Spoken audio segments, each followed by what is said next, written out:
Hopes for a quick coronavirus bill seem to have hit a snag in the Senate. I'd like to bring in Senator Sen Coons of Delaware. Senator, thank you so much for joining us and for your time. What is your take on where things stand at this moment? Well, thank you, Alicia. We've been working very hard over this entire weekend, and we hit a speed bump this afternoon. There are some areas where Republicans and Democrats are working together well and quickly. In particular, new loans to small businesses, both for-profit and nonprofit. That's something a whole group of us has worked well together on. Senators Rubio and Collins and Cardin and Shaheen and a number of others. And I'm excited about what's coming together in that space. But at the highest level, virtually all of the Democratic caucus mid-afternoon had to put the brakes on and say there's just not enough in this bill to support higher education and student loan relief, to provide for accountability about how some of these massive new pools of hundreds of billions of dollars will be used to support industry. There isn't enough in here that would provide for vote by mail to make sure that our elections can go forward this fall securely.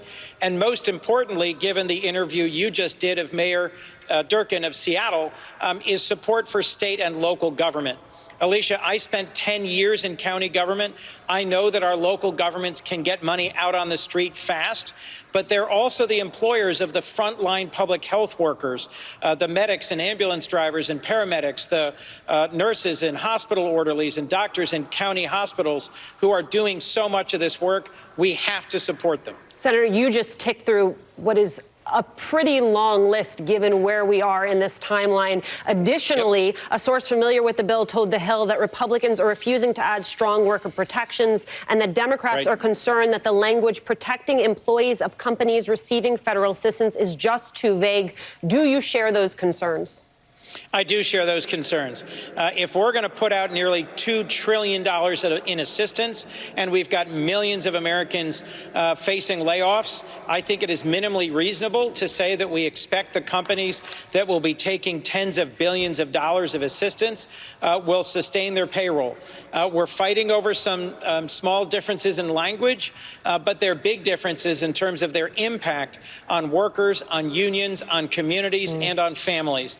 And it's important that we recognize and respect the people who are taking the risk and doing the work here, whether it's the folks who are cleaning offices and cleaning train cars for Amtrak and for commuter rail, or it's the folks who are serving and working in and cleaning hospitals and senior centers.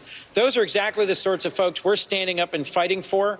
We're going to make sure that there isn't price gouging on drugs that are funded through this process, and we're going to try and ensure that to the extent some of our biggest companies get through this and recover, that workers will share in that recovery. We just learned a few hours ago that one of your colleagues, Senator Rand Paul, has tested positive for COVID-19 and that he was at the Senate gym this morning. The Senate is now weighing whether to self-quarantine, to vote remotely. What do you think is the greatest likelihood? Well, we don't have provisions for voting remotely.